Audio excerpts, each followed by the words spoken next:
les damos la bienvenida a una emisión más de Pulso Latino. Gracias por su sintonía. Soy Alejandra Forero y damos inicio a nuestra emisión con noticias locales.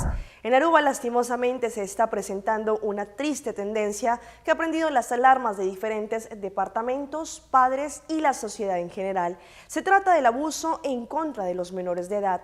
Tristemente, en esta semana se han presentado 2 casos en donde los menores se han visto envueltos por la maldad de los adultos. Algo ha cambiado en la sociedad en la que vivimos. Eso sin duda es un detonante que ha estallado en nuestra comunidad. Tristemente, los niños están siendo responsables de la barbarie de los adultos. Esta semana se han registrado 2 casos en la que estos pequeños indefensos son víctimas de las desalmadas manos de los más grandes. Primero, la niña en situación de discapacidad que estaba amarrada a una cadena a la puerta de su casa, y ahora se registra el caso que, según las autoridades, no está a la altura de lo sucedido, que fue abusada sexualmente. Esto prende inmediatamente las alarmas de lo que está sucediendo en este caso y, según lo que el gobierno ha indicado, no se les puede culpar por estos abusos, ya que, como lo indicaba recientemente el ministro Paul Cruz, ellos no pueden estar en la casa de todos los habitantes de Aruba velando por su seguridad, pero muy seguramente sí podrán venir con sanciones rigurosas o con medidas pesadas para castigar este tipo de vejámenes humanos. Indiscutiblemente, la sociedad de hoy por hoy ha cambiado y eso está afectando a los menores, quienes a su vez son el futuro del mañana. El ministro Otmar Oduber llegó ayer en horas del mediodía procedente de República Dominicana, en donde estuvo atendiendo una misión comercial emitida por la embajada holandesa en ese país. Al parecer su visita fue muy positiva, ya que se va a establecer un proyecto piloto que importará frutas y verduras de ese país y de esa forma cumplir con la gran demanda que se tiene en Aruba. Cabe resaltar que uno de los países de los cuales se importaba este tipo de alimentos era Venezuela, pero debido a la crisis que se está manejando allí, ese país ya no da abasto. Por eso República Dominicana podría ser una excelente opción para Aruba. El ministro Otmar Oduber tuvo una conferencia de prensa el miércoles al mediodía en el aeropuerto, en el momento en que él regresó de la misión económica en República Dominicana, organizada por la embajada holandesa en dicho país. El ministro Oduber aquí habló de, entre otros, la fruta y la verdura, en donde Aruba produce menos del 1% del consumo de fruta y verdura en nuestra isla. Durante un encuentro, el mandatario mostró a los empresarios presentes la calidad de turista que nuestra isla está recibiendo y está atrayendo, el grado de ocupación y el más de 1 millón de visitantes, sin contar con los turistas crucero. Estas cifras ilustran que por año se reciben entre 500 a 700 containers de 40 pies de frutas y verduras que son consumidos. Por años largos, Aruba importó su fruta y verdura, especialmente desde Venezuela, el cual ya no es más el caso. Por esta razón, el ministro de Agricultura expresa que nos estamos acostumbrados en estos momentos con las frutas y verduras de una alta calidad. Por esta razón, esta misión comercial fue muy importante para Aruba, ya que República Dominicana podría ofrecer insumos de alta calidad para un país como Aruba. Después de estos encuentros, en esta semana, se llegó a un convenio con el barco que estaría viajando desde República Dominicana para Aruba semanalmente y traería de 3 días a nuestra isla, lo cual es algo sumamente positivo para poder recibir frutas y verduras de una mejor calidad posible.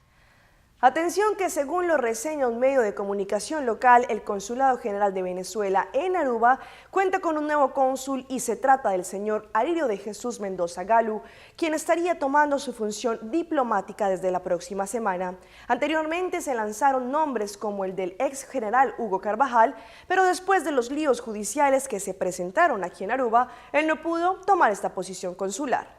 Casi después de un año que Aruba debía recibir el nuevo cónsul en persona del ex general Hugo Carvajal en el Consulado de la República Bolivariana de Venezuela, ahora por fin el nuevo cónsul venezolano está apuntado para nuestra isla. Según fuentes diplomáticas de un medio de comunicación local, se confirmó que se trata del señor Alirio de Jesús Mendoza Galú, que comenzará a trabajar la próxima semana como el nuevo cónsul de Venezuela en Aruba. Mendoza fue alcalde de un municipio en Venezuela y quedó juramentado e instaló su función desde el 2 de diciembre del 2008. Mientras tanto, la señora Amabel Lugo fue cónsul de primera encargada con los trabajos consulares en Aruba. La intención el año anterior era postular al señor Carvajal como cónsul en Aruba, pero el destino era diferente, después que las autoridades de Aruba lo detuvieron brevemente y lo dejaron ir con la condición que él debía abandonar de una vez nuestra isla. En ese momento él aceptó que tenía posición diplomática, pero no se podía quedar.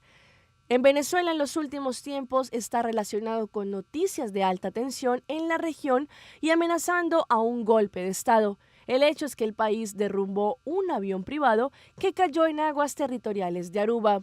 La semana pasada una declaración del presidente de ese país, Nicolás Maduro, fue mal interpretada como si fuera que él indicase que se aumentó el espacio de la defensa venezolana y sobrepasó esto a las de Aruba y hasta pasando hasta San Martín. Lo que el mandatario Maduro indicó, sin embargo, es que le pide a Holanda para Aruba, entre otras, prohíba a ciertos aviones bajar y subir de nuestro aeropuerto. Esto porque estos aviones estarían posicionados para efectuar un golpe de Estado. Ahora en su nueva posición como cónsul, el señor Mendoza deberá trabajar en pro de sus compatriotas. El primer ministro de Aruba, Mike Eyman, estuvo realizando recientemente una visita sorpresa cerca a un grupo de 60 plus, como se conoce a los de la tercera edad, quienes tuvieron una actividad en el centro de barrio Playa Pavón. El mandatario estuvo muy positivo por la demostración de convivencia que hay en ese barrio. Como un grupo de barrio que ejemplifica perfectamente el concepto de comunitarismo, el primer ministro Mike Eyman no pudo y no podrá querer quedarse sin atender la invitación hecha por la persona para celebrar los 10 años de aniversario del grupo 60 Plus de Centro de Barrio Playa Pavón. Aquí saludó y compartió con todos los miembros presentes mientras disfrutaron de la música del grupo típico. También la directiva del club hizo entrega de una placa de reconocimiento como aprecio y gratitud por todo lo que el primer ministro de Aruba ha hecho y en especial por nuestros adultos de la tercera edad. El primer ministro Mike Eyman notó que esta visita sorpresa a un grupo de 60 plus fue muy positiva, quienes tuvieron su actividad de forma regular en el centro de barrio Playa Pavón. Este tipo de actividades han sido promovidas también por el gabinete Mike Eyman II y han siempre recogido muy buena acogida. En el caso del centro de barrio Playa Pavón, el grupo comenzó con 40 personas y ahora hay 75 miembros. Esta cantidad ha variado en el transcurso del tiempo por las enfermedades o fallecimientos que han tenido los miembros. Con orgullo, la señora Thomas le contó al primer ministro que está muy contenta que ahora puede celebrar 10 años de existencia de este grupo 60 Plus. Damos inicio a nuestra ronda internacional. A Bucaramanga fue trasladado el féretro de Camila Abuabará, la joven que luchó durante 5 años con el sistema de salud colombiano en busca de un tratamiento para enfrentar la leucemia. La estudiante de Derecho había hablado con el programa de Noticias Caracol Los Informantes sobre la batalla jurídica que emprendió para recibir el tratamiento con el que esperaba salvarse. Cuando hace 5 años le dijeron a Camila que tenía leucemia, esta santanderiana emprendió una lucha por su vida. Necesito que esto comience ya porque yo me voy a recuperar en 1 año y en 1 año voy a volver a estudiar. Según Camila, allí también empezó una batalla jurídica por las trabas que le puso la EPS a su tratamiento. Entonces se le ocurrió pedir ayuda al ministro de Salud. Él lo autoriza y él me ayuda y en un día hace lo que yo no pude hacer en 3 meses. A pesar de haber sido desahuciada, por internet puso a sonar su caso buscando un tratamiento experimental. Así llegó a Texas, en Estados Unidos. Pues estoy aquí en los pasillos del MD Anderson. Allí se planteó un trasplante de médula. Su EPS negó la cirugía en el extranjero porque dijo autorizarla era abrir la posibilidad de que todos quisieran operarse fuera del país. El problema no era mi trasplante, yo no estaba dañando el sistema de salud ni lo estaba volviendo nada. El sistema de salud está dañado hace mucho tiempo. A finales de 2014 se hizo el trasplante en Medellín, pero la recuperación no fue la esperada. Según este comunicado de la Clínica de las Américas, Camila murió por un paro respiratorio, como consecuencia de las severas infecciones en colon e intestino. Pero el debate sigue. Su abogado Abelardo de la Espriella insiste en que a Camila no la mató el cáncer, sino el sistema de salud. Si a Camila se le hubiese dado el tratamiento en su momento, si se hubiese operado la primera vez, se habría salvado. con una tercera remisión, con una tercera recaída por el cáncer. No había ninguna probabilidad prácticamente en Colombia porque nunca se había hecho un trasplante de ese tipo que hubiese sido exitoso, mientras que en el Anderson Center en Houston se hicieron varios que resultaron exitosos. La Asociación Colombiana de Sociedades Científicas aseguró que el tratamiento de Camila se podía realizar en el país con las mismas condiciones y los mismos riesgos que en el extranjero. En términos de ya la segunda parte, que fue el trasplante de médula ósea, los resultados aquí o allá son iguales. Esta enferma tenía un padecimiento supremamente grave con un alto porcentaje o riesgo o probabilidad de morir a pesar del mejor tratamiento. El Ministerio de Salud también lamentó lo ocurrido y destacó el papel de los médicos que atendieron a la joven. A pesar de su muerte, Camila se convierte hoy en un símbolo para los pacientes que, como ella, no pierden la esperanza de seguir vivos. Un grupo de manifestantes haitianos quemaron ayer una bandera de República Dominicana en Haití y ondearon una de su país en la sede del Consulado Dominicano en Puerto Príncipe, durante una marcha contra el racismo y la xenofobia que, según grupos defensores de los derechos humanos, afecta a miles de migrantes haitianos en territorio dominicano. Mientras que en Haití un grupo de haitianos quemaron la bandera de la República Dominicana al final de una protesta donde asistieron cientos de personas para denunciar lo que denominaron como una tendencia anti-haitianismo en ese país. Los manifestantes llamaron a boicotear la compra de productos dominicanos y exigen la clausura de la frontera. La acción contra la bandera dominicana fue cuestionada por algunos sectores de la manifestación que no pudieron impedir, sin embargo, amenazas de linchamientos contra dominicanos residentes en Puerto Príncipe y que una mujer fuera atacada por parecer de origen dominicano, según reportaron medios locales.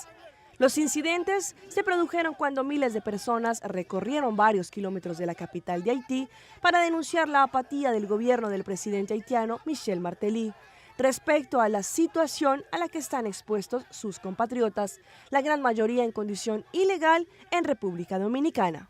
Atención que la diputada panameña que se refirió a los colombianos como escoria dio declaraciones pidiendo públicamente disculpas por sus palabras. Ella indicó que su error fue haber ofendido la dignidad de las personas, pero al parecer ya fue demasiado tarde y esa expresión no cayó muy bien ante los colombianos.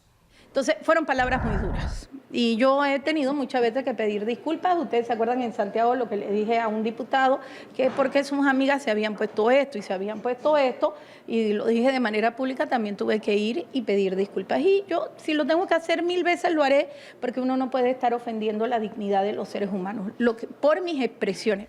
La Agencia de Relaciones Públicas MaxQuart, contratada por el gobierno ecuatoriano para la campaña La Mano Sucia de Chevron, demandó a la actriz estadounidense Sharon Stone por no devolver el dinero que le habían pagado para visitar la Amazonía ecuatoriana en abril del año pasado. La agencia reclama por los gastos en que incurrió por pasajes, hoteles de lujo y otros servicios exigidos por la actriz.